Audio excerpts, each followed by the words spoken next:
August 20th, 1989. Beverly Hills, California. The calm of a Sunday night is shattered by a frantic 911 call. Somebody killed my parents. The voice belongs to 21-year-old Lyle Menendez. When police arrive at the sprawling family mansion, they find him and his younger brother, 18-year-old Erik, crying hysterically on the lawn. Inside, a scene of unimaginable horror. Their parents, José and Kitty Menendez, have been brutally murdered in the family den. José, a self-made, wealthy Hollywood executive, and Kitty, a former beauty queen and stay-at-home mother, were ambushed while watching TV. They were shot multiple times at close range with 12-gauge shotguns.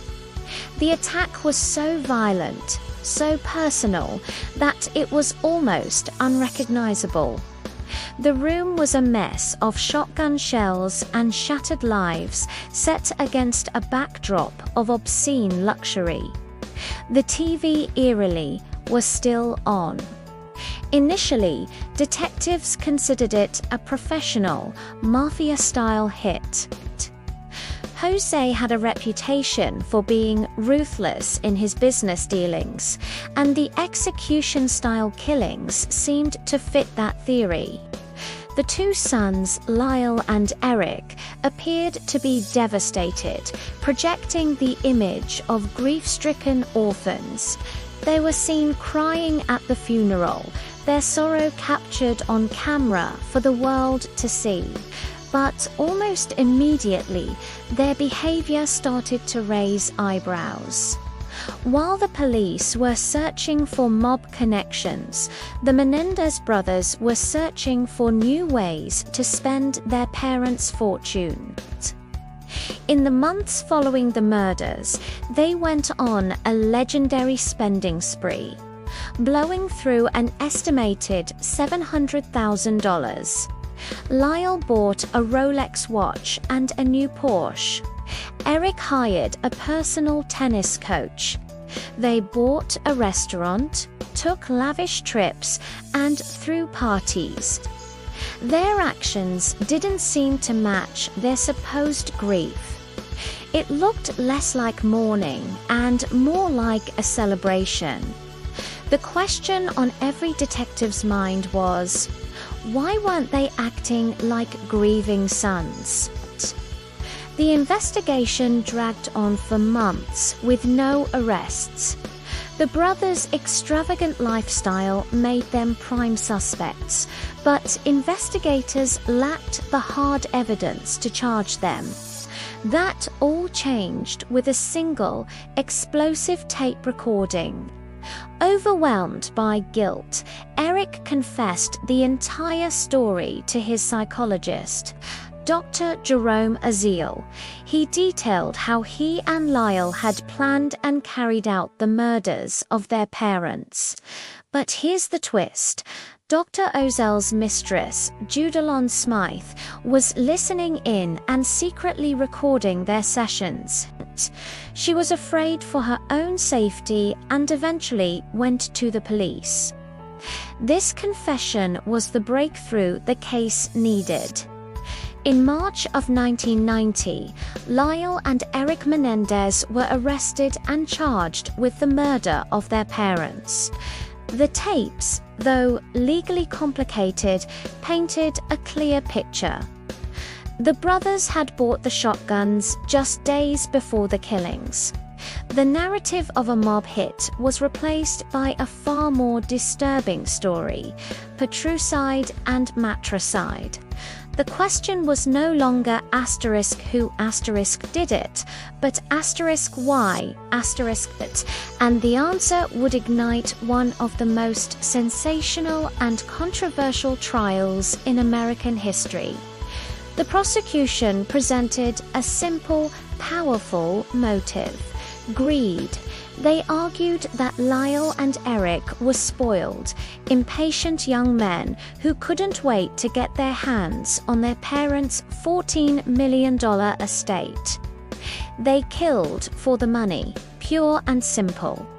The lavish spending spree after the murders was their star evidence, proof of their cold, calculated materialism.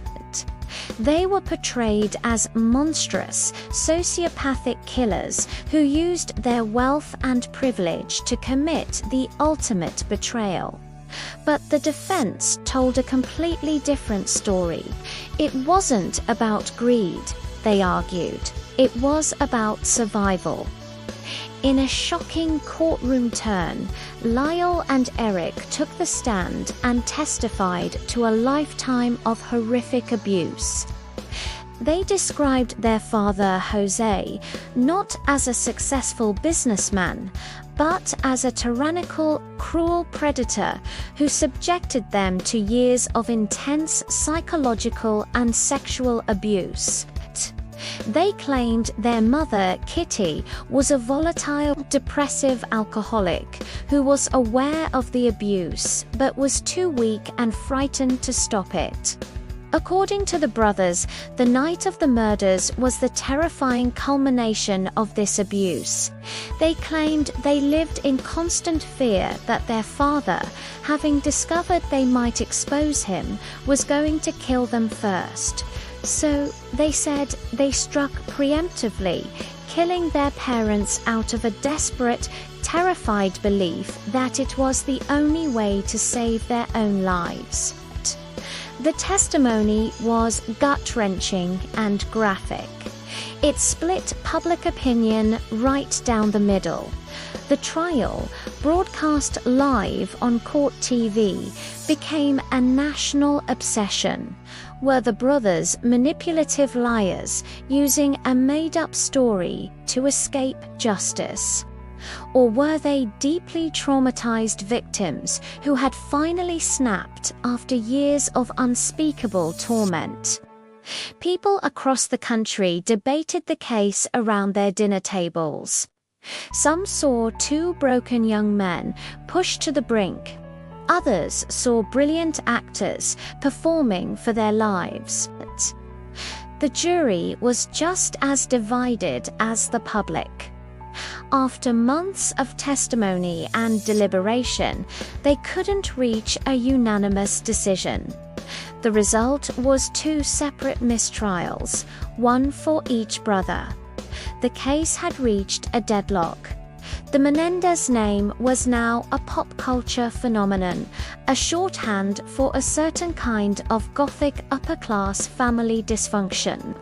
They were referenced in talk shows, tabloids, and even parodied on Saturday Night Live. In 1995, the prosecution got a second chance. A new trial began, but this time the rules were different. The judge, having seen the first trial's media circus, severely limited the defense's ability to present the abuse testimony. He ruled that it was not directly relevant to the moment of the killings. This decision completely changed the dynamic of the trial. Without the emotional core of their abuse claims, the brothers' defense was crippled. The prosecution was able to refocus the jury's attention squarely on the evidence of premeditation, the shotgun purchase, the initial lies to police, and, of course, the money. This time, the strategy worked. On March 20th, 1996, after a much shorter trial, the new jury delivered its verdict. Both Lyle and Erik Menendez were found guilty of 2 counts of first-degree murder. The jury also found special circumstances, including lying in wait and killing for financial gain, which meant the death penalty was on the table. As the verdict was read, the brothers broke down and wept, a chilling echo of the tears they shed on their mansion's lawn 7 years earlier. Ultimately, they were spared the death penalty but were sentenced to life in prison without the possibility of parole. Today, Lyle and Erik Menendez remain behind bars. For years, they were in separate prisons, but in 2018, they were reunited and are now housed in the same correctional facility in Southern California. The case, however, is far from forgotten. In recent years, a new generation raised on true crime documentaries, podcasts, and social media platforms like TikTok has rediscovered the case.